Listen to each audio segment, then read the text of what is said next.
pelaku material. Ya dia pelaku material, cuma dia tidak berkontribusi pada matinya orang, kemudian berencana di situ.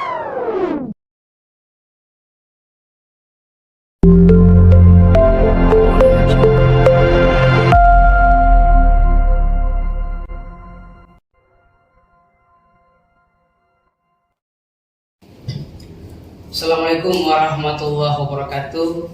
Berjumpa lagi kita dalam Endpoint Show. Tentunya pada kesempatan kali ini kita akan kembali hadir dengan mengupas berbagai isu-isu kontroversial yang terjadi dan kemudian yang begitu menarik perhatian publik hari-hari ini, yaitu berkaitan dengan penegakan hukum di Indonesia.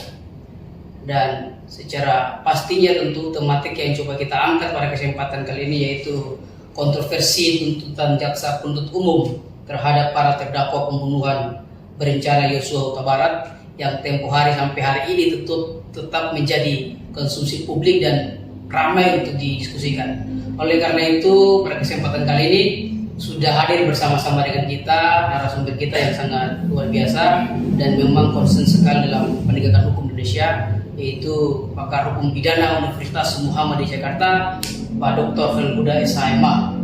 Gimana kabarnya Pak Dokter? Baik, alhamdulillah.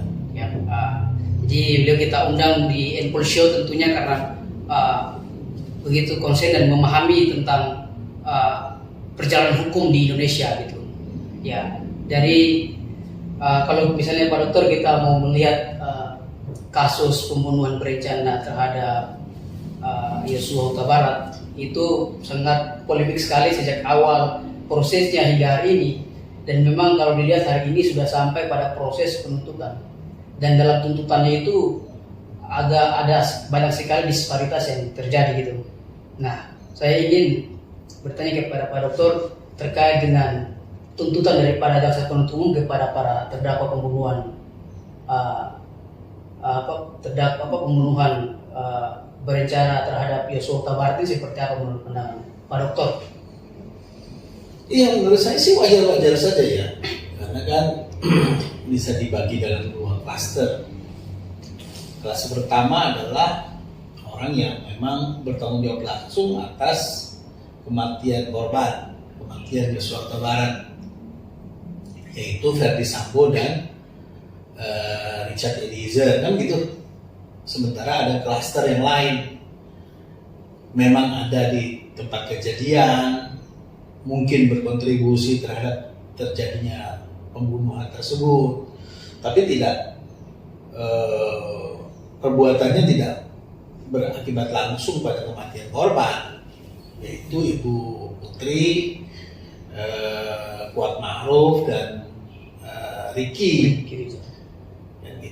Jadi kalau dilihat dari sisi ini,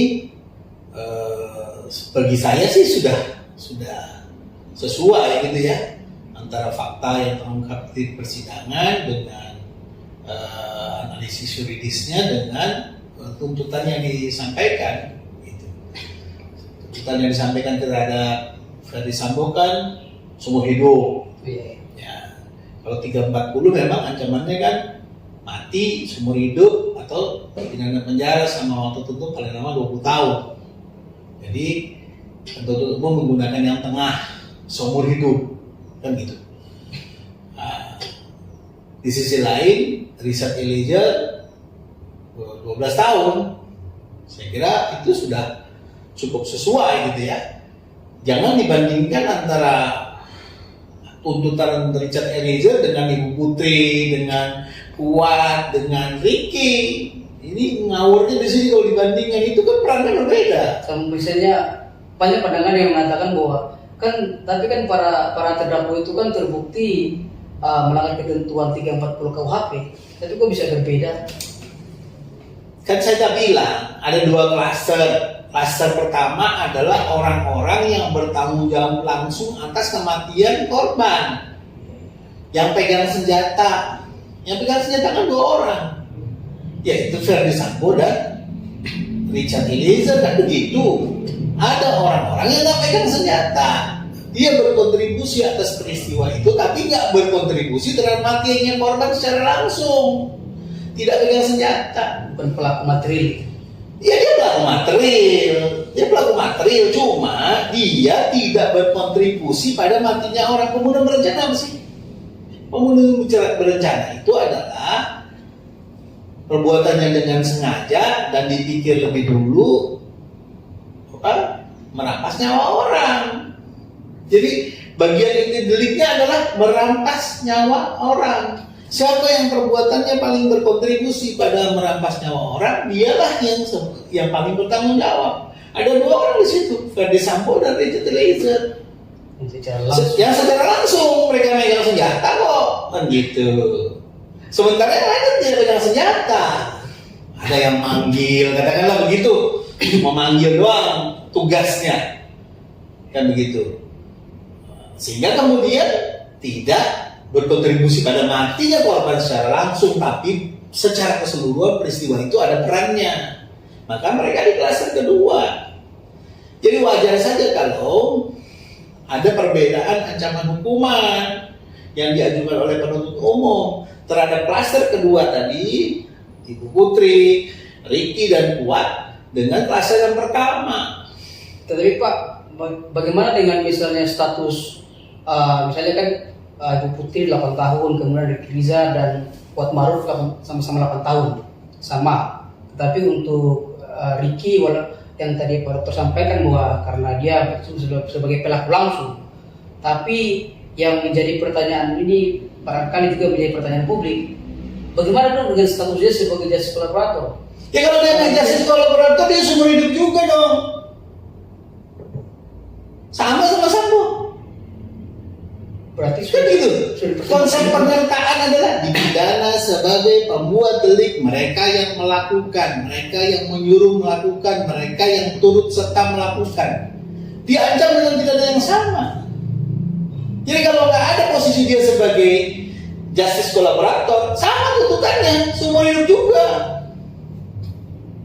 Ya kan gitu. Berarti 12 tahun itu memang sudah benar kalau menurut saya, sudah diringankan itu. Tapi saya nggak ngerti kenapa penuntut umum mengatakan bahwa Richard Eliezer itu tidak memenuhi syarat sebagai justice kolaborator. Di situ blundernya, karena ketololan jaksa penuntut umum dalam hal ini, kan gitu loh. Justru menurut saya sudah harusnya sudah bagiannya dipertimbangkan. Kalau tidak sama dong ancamannya. Iya. Kan gitu loh. Bahkan boleh jadi lebih berat. Kalau kita telusuri sampai belakang, apa yang menyebabkan kematian korban? Luka tembak di dada dan luka tembak di kepala. Luka tembakan lain bukan sebab utama penyebab kematian. Kan begitu. Sekarang siapa yang menyebabkan kematian yang utama? Kan sama-sama. Si Richard Eliezer nembak di dada, Ferdy Sambo nembak di kepala. Misalnya begitu. Harusnya sama-sama seumur hidup dong. Tapi kan gitu. Tetapi karena dia justice kolaborator, katakanlah menurut LPSK gitu ya, dia juga sangat membantu pengungkapan kasus ini mulai dari penyidikan, kan gitu. Dia konsisten dengan keterangannya setelah dia insaf, dia membuka terus terang kasus ini sampai di pengadilan dia konsisten keterangannya. Iya. Kan gitu.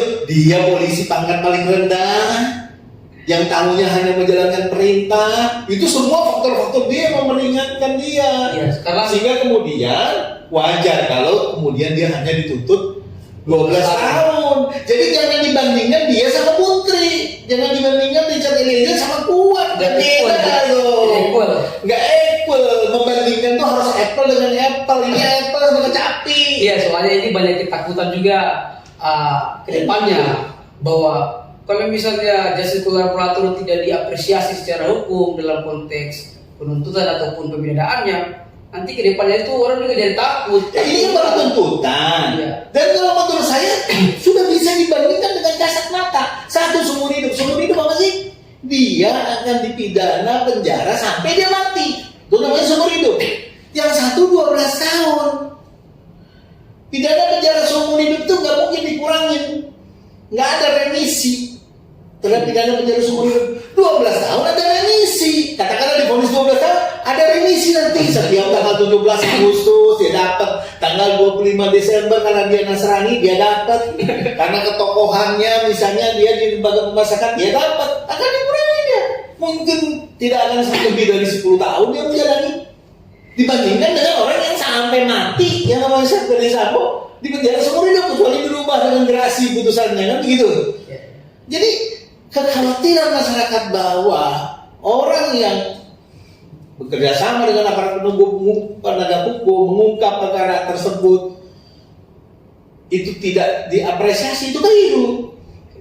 Justru yang harus diwaspadai adalah jangan sampai justice kolaborator apapun sebutannya itu menjadi modus buat orang memfitnah orang. Bisa juga bukan gitu. Jadi hukum itu nggak bisa kita kemudian hanya melihat dari satu aspek. Kalau menurut saya 12 tahun adalah angka yang sangat baik untuk bisa dituntutkan kepada si Richard Eliezer. Yang bikin blunder itu penjelasan kejaksaan. Kenapa dia mengatakan Richard Eliezer tidak memenuhi syarat sebagai justice collaborator? Kan begitu. Yang kedua, menganggap bahwa apa yang dituntutkan Pak Richard Eliezer itu adalah wajar karena dia bukan orang yang pertama mengungkap perkara ini. Yang mengungkap perkara ini adalah keluarga korban, katanya begitu kan? Itu sebenarnya menurut saya kebodohan aja. Kenapa menjelaskannya seperti itu? Coba menjelaskannya seperti saya tadi. Jangan dibandingkan apple dengan kecapi, apple dengan apple. Bandingkanlah Verdi Sambo dengan Richard Eliezer, itu baru cocok. Kalau si Ibu Putri lebih ringan daripada Kuat Maruf, nggak benar. Ibu Putri lebih ringan daripada si Ricky, itu tidak benar. Itu Pak Dokter, itu kalau kita lihat di media-media banyak yang mempermasalahkan sudah tuntut dari para JPU yang menuntut 8 tahun penjara kepada Ibu PC. Karena banyak pandangan yang mengatakan bahwa itu kan asbabun nuzul daripada perkara ini karena ada laporan daripada Ibu PC, sehingga terjadilah proses pembantaian atau pembunuhan itu. Sehingga mereka mengatakan bahwa tidak pas kalau misalnya 28 tahun. Iya, tapi kan kita bicaranya bukan soal dari mana ini kasus pembunuhan berasal. Yang kita lihat adalah kontribusinya terhadap peristiwa pembunuhan itu. Ya kan gitu. Dulu banyak orang memberi inspirasi, itu kita bunuh aja orang itu apa segala macam. Habis itu gak ikut-ikut, tiba-tiba ada orang bunuh. Apa hubungannya kan gitu loh. Jadi kita lihat perannya dalam peristiwa itu. Makanya jangan percaya gosip ahli hukum itu. Lihatlah fakta persidangan. Ini yang dipercaya gosip sih. Fakta persidangannya di mana? Dengan segala hormat pada keluarga Joshua, medium Joshua katakanlah begitu, ada satu hal yang kemudian tidak bisa kita kesampingkan dalam peristiwa ini. Pasti ada sebab. Itu Iya. pasti ada sebab loh. Yang terungkap di dalam dakwaan perkosaan, yang dikonstruksi jaksa dalam tuntutan perselingkuhan, kan gitu. Tapi kan ada sebab. Ada sebab kenapa dia dibunuh, kan begitu. Kan gitu loh. Kita kan nggak bisa menghilangkan kenyataan bahwa dia dibunuh dengan mengesampingkan bahwa dia mengambil bagian dari sebab. Mungkin nggak kira-kira orang tanpa sebab dibunuh? Tapi perkara 340 KUHP kan tidak menisyaratkan harus dibuktikan adanya motif. Iya, bukan itu yang maksud saya. Yang paling pasti tidak mungkin tiba-tiba orang dibunuh, apalagi pembunuhannya katanya pembunuhan berencana kalau nggak ada sebab kan? Iya. Dan sebab itu bisa jadi ada korban. Apa itu? Wallahu a'lam bishawab. Dalam dakwaan perkosaan terhadap Ibu PC. Dalam kesimpulan perselingkuhan. Mana yang benar kita nggak tahu. Yang penting ada sebab. Sekarang gini, kalau saya jadi Verdi Sambo, saya mau eksekusi dia. Ya, saya mau eksekusi dia. Apa yang pertama kali saya matikan? Kalau saya mau eksekusi dia, yang pertama kali saya matikan CCTV. Iya, agak lucu sekali seorang jenderal. Justru CCTV-nya tidak dimatikan. Ya tidak? Ya kan? Ini menjadi satu faktor yang bisa kemudian membalik bahwa jangan-jangan ini bukan pembunuhan yang dipikir-pikir lebih dulu. Kan dia siapa? Jangan-jangan ini pembunuhan spontan. Udah maksimal. Kalau dipikir-pikir dulu, dia matiin dulu dong CCTV. Kan general ya. Kok bisa seperti itu? Mana juga orang bicara ini, iya aneh-aneh juga dia bunuh. Ya maka dari itu, jadi di sini ada faktor yang kita tidak tahu apa yang terjadi, yang tahu korban Pak Ferdi Sambo misalnya begitu ya, yang terungkap seperti yang sudah kita tahu tadi. Ya kan? Tapi ada sebab, ada kontribusi, sehingga kemudian kalau kemudian itu berakibat pada terjadinya pembunuhan terhadap yang bersangkutan, ya kan? Ya kita tidak bisa kemudian beranggapan bahwa sebab itu tidak ada. Kan begitu banyak ajudannya Pak Ferdi Sambo. Iya. Kenapa dia dibunuh? Pasti ada sebabnya kan begitu. Dan sebab itu memberi kontribusi terhadap peristiwa terjadinya tindak pidana pembunuhan itu, atau pembunuhan yang dipikir-pikir dulu, yang orang bilang itu adalah pembunuhan berencana. Dan sebab itu ada pada diri korban. Ya. Jadi suka atau tidak suka faktor itu ada. Sehingga kemudian kalau ini dianggap sebagai sebuah faktor yang menyebabkan Sambo tidak dituntut mati, ya. Kan gitu. Orang bertanya, kenapa tidak dituntut mati dia? Menurut saya faktornya itu. Ya kan? Faktornya itu. Faktornya ada sebab yang kita tidak tahu seperti apa yang sebenarnya ya. Sebenarnya saya juga orang yang meragukan kalau itu menjadi sebab terjadi pembunuhan. Saya orang yang meragukan gitu ya. Begitu. Tetapi yang pasti ada sebab. Mungkin tidak mungkin tidak ada sebab. Sebab itu yang kemudian menjadi satu faktor yang memicu. Ya memang sebab ini memang hampir semua warga negara Indonesia memang sangat penasaran ini, sangat wonder apa sebenarnya yang menjadi penyebab ini. Tapi di balik itu yang ingin saya coba ini lagi Pak Dokter, misalnya untuk berada ini sejak awal-awal itu kan disampaikan bahwa yang bersangkutan akan diperjuangkan untuk bebas, sebab karena dia melakukan tindak pidana pembunuhan itu karena adanya relasi kuasa, sehingga ada pembelaan secara terpaksa gitu atau overnight. Karena daya paksa kemudian dia melakukan perbuatan itu menurut kalau daya paksa itu bagaimana? Kalau daya paksa itu kalau dia tidak laksanakan dia yang mati. Gimana sih? Kan, ini konsepsi yang keliru kalau dikatakan ini ada daya paksa pada diri dia. Kalau daya paksa itu kalau dia tidak laksanakan dia yang mati. Itu namanya bukan prinsip daya paksa. Daya paksa membunuh atau dibunuh. Itu daya paksa. Kan gitu loh. Jadi menurut saya bukan daya paksa, ini pilihan bebas dia. Pilihan bebas. Iya, kebebasan kehendak dia. Karena yang siapa Ricky Rizal ya, kalau masalah Dia itu contohnya dia tak juga melakukan hal yang sama. Tapi dia orang kan itu. Nah, namanya free will itu. Free will kehendak bebas dia. Yang boleh jadi berpengaruh adalah sebenarnya relasi kuasa di sini dalam hubungannya jenderal dengan barada. Ya kan gitu loh. Walaupun ini tidak masuk ke dalam kualifikasi perintah jabatan. Dan gitu. Tapi ketua majelis hakim terakhir saya sepintas selalu lihat di sidang pengadilan. Jadi Anda sebagai polisi yang Anda pelajari dan diajarkan kepada Anda selama pendidikan polisi adalah menjalankan perintah. Kan gitu. Dia tahunya ini menjalankan perintah. Dan gitu, walaupun kita yakin bahwa ketentuan perintah jabatan di pasal 51 ayat 1 KUHP tidak masuk juga, karena perintah jabatan itu harus perintah yang sah. Kan begitu, ini membunuh orang kan bukan suatu perbuatan yang sah, kan gitu loh. Tetapi itu berpengaruh sangat besar buat dia.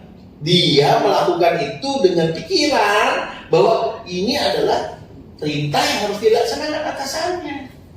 Bahaya juga kalau misalnya ini yang di dalam hukum sebenarnya masuk kategori mistake of law. Mistake of law. Dalam pikirannya dia adalah menjalankan perintah ini. Kayak robot aja jalankan terus ya. Karena itulah barada kan dididik untuk itu kan gitu. Sekali levelnya sama jenderal kan. Sama jenderal. Gitu. Jadi kalau bagi saya ini yang harusnya menjadi faktor utama yang menyebabkan dia bisa diperingan hukumnya. Tidak mungkin dibebaskan. Bukan masuk daya paksa. Mengapa? Karena nggak ada ancaman yang nyata terhadap dia. Dia paksa tuh orang melakukan perbuatan karena serangan seketika yang melawan hukum terhadap diri sendiri, orang lain, sendiri orang diri sendiri atau orang lain, harta benda sendiri atau orang lain, kehormatan sendiri atau orang lain. Serangan kepada diri sendiri atau orang lain mana ada? Jadi nggak masuk ini overmark, ya kan gitu loh. Perintah jabatan juga tidak masuk. Jadi, tapi bahwa dia melaksanakan ini dalam pikirannya semata-mata menjalankan perintah dari atasannya yaitu Pak Jenderal Sambo, itu bisa dipahami sebagai yang di dalam common law disebut mistake of law. Dia tidak alasan penghapus pidana sebenarnya, tapi dia hal yang sangat memperingan. Saya menjadi alasan yang meringankan ya. Sangat memperingan yang bersangkutan sehingga layak kalau dia dijatuhi pidana 10 tahun atau kurang. Jadi memang banyak faktor-faktor juga yang bisa dilihat untuk berada ini bisa diringankan hukumannya. Sangat mungkin. Sehingga yang kemudian yang tadi perlu sampaikan. Betul, sangat mungkin. Gitu. Untuk kemudian dijatuhkan pidana lebih ringan dari tuntutan. Tapi saya berpandangan ya tidak akan lebih dari tidak akan lebih rendah dari 10 tahun begitu. Jadi memang 12 tahun ini memang sudah sangat fit dan proper ya untuk sebagai sebuah tuntutan menurut saya sangat ideal. Sangat ideal. Karena untuk kasus seperti ini gitu ya. Ancamannya 20 tahun seumur hidup tapi kemudian dia bisa sampai ke level 12 tahun kan sebenarnya sudah sangat jauh sekali. Ya itu dia menunjukkan bahwa ada hal yang memperingan dia. Kalau tidak ada peringan, maka dia hanya dituntut paling rendah 20 tahun. Yang gitu. Karena 340 itu mati seumur hidup 20 tahun. Dia kan tidak dituntut 20 tahun walaupun terbukti seumur 340. 12 tahun cuma dituntut. Ya gitu. Artinya itu sudah sangat jauh dari tuntutan yang wajar diajukan kepada dia mengingat keadaan-keadaannya. Biasanya itu Pak Dokter kebanyakan kasus-kasus yang pada Pak Dokter lihat atau pernah temukan itu orang-orang yang divonis 340 atau dan sebagai pelaku langsung itu apakah ada yang sama seperti Brother Edi yang nggak ada, pasti di atas 15 tahun. Nggak ada. Nggak ada. Berarti saya ambil contoh misalnya kasus pembunuhan Nasaruddin oleh gengnya Antasari Ashar. Karena kalau itu ada eksekutornya dia ada di Tangerang. Ya, tidak 12 tahun itu. Itu. Ya. Jadi ini sudah sangat ringan. Saya sarankan kejaksaan tidak mengkomunikasikan kepada publik dengan baik. Malah justru defend seolah-olah nggak mau disalahin. Sebenarnya bukan masyarakat menyalahkan, masyarakat nggak ngerti. Masyarakat nggak paham. Dan gitu, makanya harus dipahamkan. Pahamnya itu bagaimana? Makanya bikin uraian tentang tuntutan itu argumentasinya mesti jelas dong. Kenapa 12 tahun? Kenapa 12 tahun? Mesti jelas dong. Pertimbangannya ini, pertimbangan ini. Kalau kita kutip bahasa dalam video itu dia katakan gini Pak Dokter bahwa kalau misalnya masyarakat tidak puas, itu hak masyarakat. Tadi kan juga bahasa sepanjang polemik juga kan karena tidak menjelaskan secara detail. Itu yang saya maksud. Mestinya baik di dalam surat tuntutannya dibaca di dalam sidang yang terbuka untuk umum, di mana semua orang bisa melihat. Di situ jelas argumentasinya. Kenapa sih ada angka 12 tahun? Pertimbangannya di mana? Gitu loh. Begitu. Termasuk juga terhadap dari Sambo. Kenapa seumur itu? Pertimbangannya apa? Kan gitu. Iya. Begitu juga yang lain. Sehingga kemudian masyarakat yang tadi kurang paham menjadi paham. Nah, begitu kemudian ada yang kemudian berkomentar ini dan itu, tidak puas ini dan itu, penjelasannya jangan defense dong kejaksaan. Penjelasannya jangan bertahan, penjelasannya dijelaskan dong. Kenapa begitu? Hal-hal yang tidak tersurat di dalam surat tuntutan itu dikemukakan supaya publik jelas. Supaya tidak ada prejudice dugaan-dugaan. Supaya tidak ada dugaan-dugaan. Apalagi Pak Menko Polhukam senang banget bergosip kan gitu loh. Ada gerakan bawah tanah. Kalau benar itu dia punya info dia ditangkap Menko Tapi nggak Polhukam. ada kok. Kalau bisa orang kan yang mengatur ada dugaan tindak kan harus melapor. Kalau tidak melapor kan juga dia bisa. Itu dia gitu loh. Jadi jangan kemudian itu dibiarkan menjadi sebuah isu liar di publik gitu loh. Jadi jangan tukang gosip, saya bilang ini pemerintah kok jadi tukang gosip gitu loh. Lama-lama jadi ahli lucu. Kalau memang dia punya informasi seperti itu, informasi yang dikemukakan oleh publik tidak begitu. Saya sebagai Menko Polhukam telah menerima laporan tentang adanya oknum-oknum tertentu yang berusaha mempengaruhi pihak-pihak tertentu yang terkait dengan kasus Sambo. Saya sudah instruksikan kepada Kapolri ini akan ditindak tegas. Dan lihat beberapa hari nanti akan jelas siapa yang saya maksud. Begitu dong. Saya yang pantas jadi Menko Polhukam kali. Amin, kita doakan semoga Menko Polhukam ini. Jadi maksud saya jangan kemudian bikin masyarakat timbul spekulasi gitu. Iya, memang kalau kita lihat supaya bisa tenang publik, psikologi publik ini memang ya publik perlu di-explain, dijelaskan secara bukan memperhatikan di era keterbukaan informasi ya. Iya. Jadi harus transparan, harus dibuka. Sensitif sekali informasi publik ini. Betul, gitu. Dan kita yakin bahwa Pak Mahfud sebenarnya di luar dari apa yang dia kemukakan sudah dia lakukan langkah-langkah, kan begitu. Tapi yang diperlukan sebenarnya pada masyarakat adalah informasi yang menenangkan, jangan informasi yang kemudian menimbulkan spekulasi. Kan langsung ada brigjen yang operasi bawah tanah, kan langsung berpikir nih brigjen yang mana, kita ambil urut-urut siapa nih anak buahnya Ferdi Sambo yang belum muncul ke permukaan, brigjen makanya. Saya bisa sebut 4 orang, bisa saya sebut si A, si B, si D, gitu loh. Kan, apa iya begitu kan gitu kan jadi spekulasi gitu tuh. Jadi gara-gara tidak dijelaskan secara detail dalam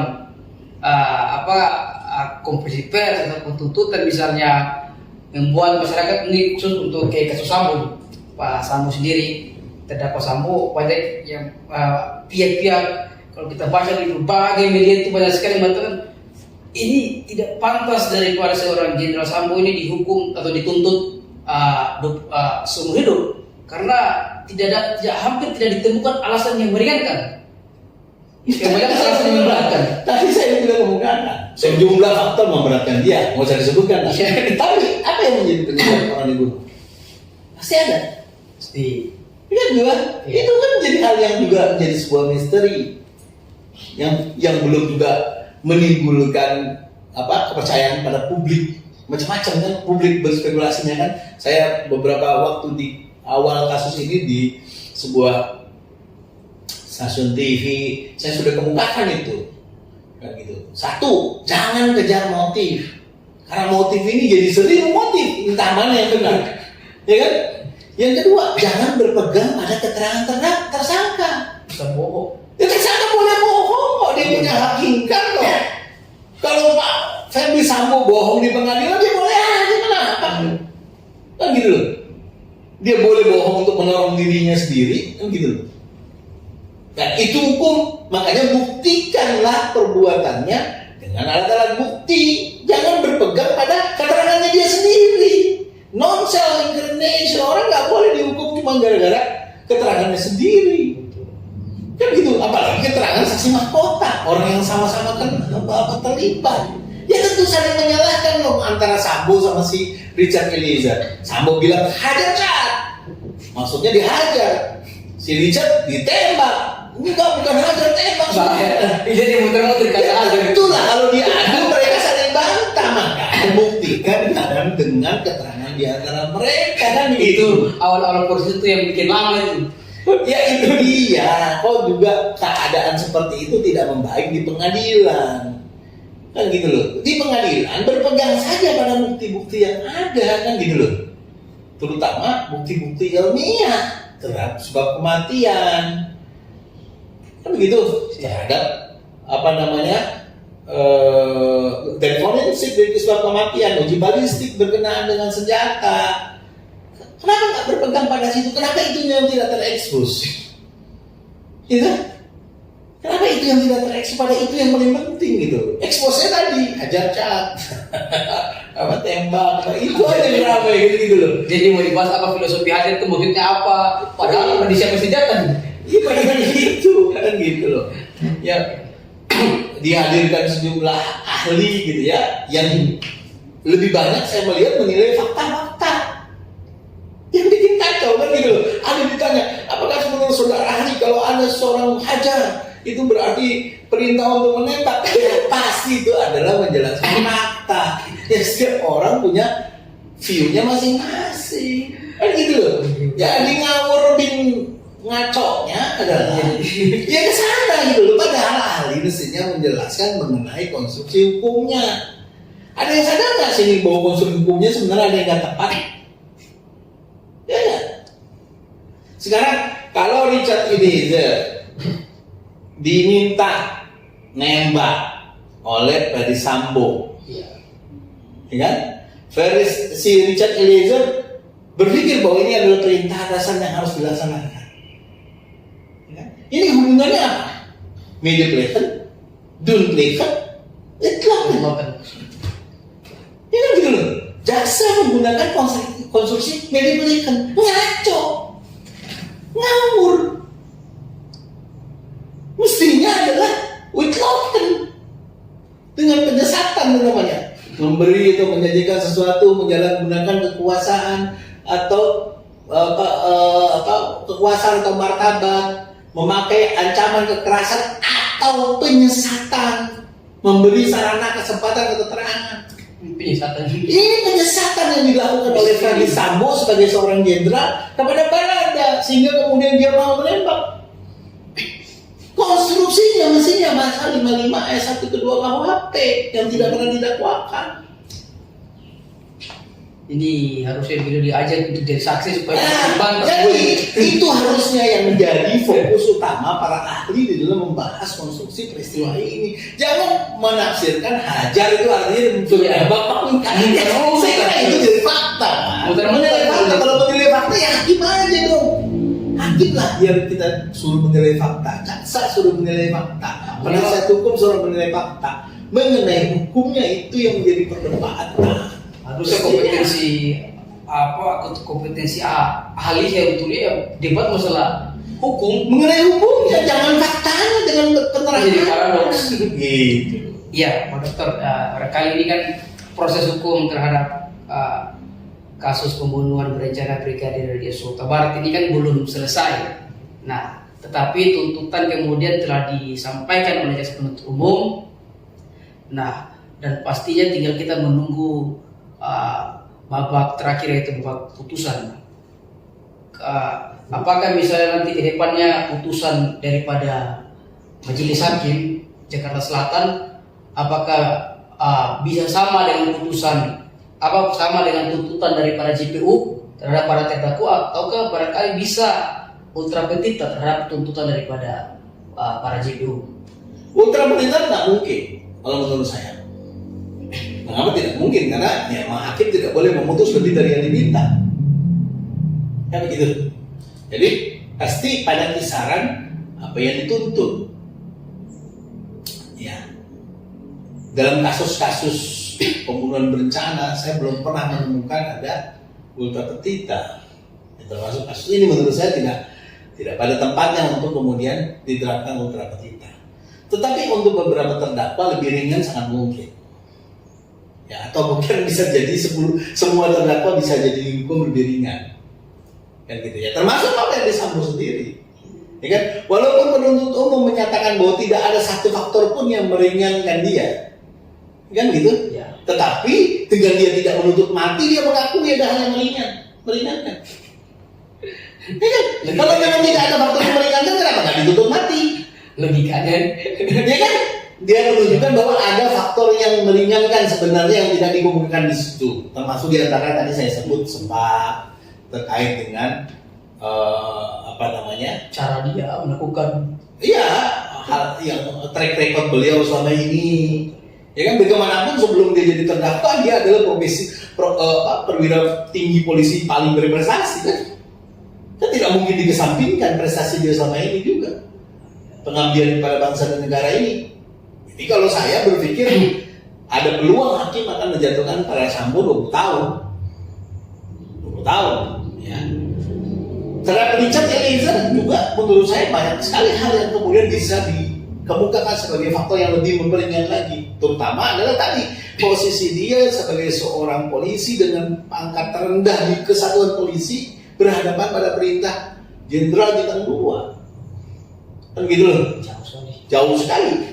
Yang kemudian menyebabkan bisa dikatakan dia layak untuk diberi hukuman yang jauh lebih ringan. 9-10 tahun menurut saya adalah angka yang paling ideal buat saudara Richard Eliezer. Tetapi memang untuk di atas tuntutan JPO tidak bisa. Begitu juga Kuat dan Ricky ya, menurut saya bisa lebih ringan, apalagi Kuat yang membantu kan gitu loh. Gak jelas juga kontribusinya apa di dalam peristiwa tersebut ya. Kalau menurut saya tidak layak dia disebut penyertaan Ricky maupun si Kuat. Dia lebih tepat pembantuan. Itu tidak juga ya Pak? Iya, harusnya bisa dituntut lebih ringan, bisa divonis nanti lebih ringan lagi ya, 5-6 tahun kan gitu. Bu Putri mungkin yang agak cenderung untuk kemudian dia akan divonis sama dengan tuntutan gitu ya, menurut saya gitu ya. Gitu. Jadi hampir semua terdakwa bisa dituntut, bisa divonis lebih ringan ya, kecuali mungkin Bu Putri ya. Kalau menurut pendapat saya itu sudah cukup ideal gitu ya, dilihat dari kontribusinya, walaupun peran beliau after the crime tidak bisa dihitung ya. Peran beliau termasuk ikut menawarkan uang setelah kejahatan itu tidak bisa dihitung, nggak ada aksesori after the crime, nggak ada penyertaan setelah kejahatan, Itu tidak masuk rumusan delik. nggak ada masuk penyertaan pasti pada sebelum atau pada saat melakukan perbuatan dilakukan kan gitu loh. Jadi kalau menurut saya sih kecenderungan hakim akan menjatuhkan vonis lebih ringan sangat mungkin. Mungkin posibilitas itu ada ya. Ya. Ya. Dan itu terlepas dari faktor-faktor gerilya berikut itu ya. Kalau saya itu nggak saya hitung kalau kayak gitu sih. Ya nggak usah kita bicara hukum kalau gitu. Jadi siap. Dan diskusi kita dalam Endpoint Show tentang kontroversi tuntutan JPO atas perkara pembunuhan berencana Brigadir Yosua Huta Barat, sangat menarik apa yang disampaikan Pak Dokter. Tapi karena Pak Dokter sangat konsen dalam ilmu hukum dan penegakan hukum, ini barangkali bisa menjadi closing statement. Kedepannya hukum kita ini harus seperti apa supaya hal yang semacam peristiwa ini tidak terulang lagi ke depan, apa harapannya yang perlu diperbarui dan seterusnya. Iya. Ya tentu kan apa yang terjadi ini kan akumulasi dari banyak persoalan. Ya, jadi kita tidak bisa juga melihat bahwa ini semata-mata persoalan Sambo pribadi, gitu ya. Tetapi juga secara institusional Polri ini juga cukup berpengaruh sebenarnya, gitu ya. Pertama itu dilihat dari mana misalnya? Ya Pak Ferdi Sambo mempunyai banyak sekali ajudan dan apa namanya pihak-pihak dari Polri yang membantu beliau. Ini kan gitu. Jadi bahkan untuk urusan keluarga, istri, anak pun diurus juga oleh personil polisi. Sebenarnya kan seperti itu. Ini kan problem yang tidak mungkin terjadi dalam 1-2 minggu kan gitu, dalam 1-2 bulan. Ini kan problem institusional. Jadi mestinya ini masuk yang dibenahi, bahwa betul butuh ajudan, betul butuh pengawal, katakan betul butuh driver. Ya untuk sebab apa dong? Tidak untuk keluarga kan begitu. Kan begitu satu. Itu yang soal institusional. Yang kedua, ini kan juga kalau terlihat kasus obstruction of justice yang melibatkan begitu banyak perwira menengah, perwira tinggi di kepolisian, baik yang kena sanksi etik maupun yang sekarang juga dalam proses pidana, kan menunjukkan bahwa penanganan perkara ini ada sesuatu yang tidak benar di awal, ya kan? Ini harus dibenahi, di mana titik lemahnya, kan gitu, sehingga kemudian bisa terjadi begitu banyak perwira-perwira yang cakap-cakap kemudian harus berguguran kan gitu. Saya digugur, ada yang ahli makayasa segala macam harus berguguran. Ini kan secara sistemik kan? Sistem terorganisasi. Iya, harusnya ini yang menjadi perhatian bagaimana memperbaikinya supaya kemudian ke depan tidak terulang. Ya tadi coba dirasionalisasi kebutuhan ajudan, pengawal, pribadi, staf gitu ya untuk sejumlah perwira, termasuk perwira tinggi, juga direkonstruksi proses penanganan perkara ini kenapa bisa melenceng, apa yang menyebabkan kemudian melenceng, kan gitu, ya kan? Itu yang juga menjadi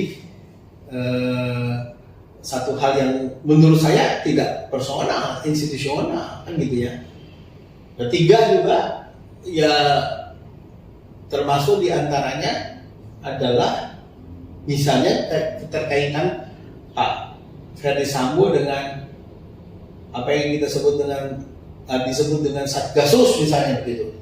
Sehingga semacam ada garis komando di luar struktur. Kalau kita lihat yang terlibat tuh ada dari Bareskrim, ada dari mana.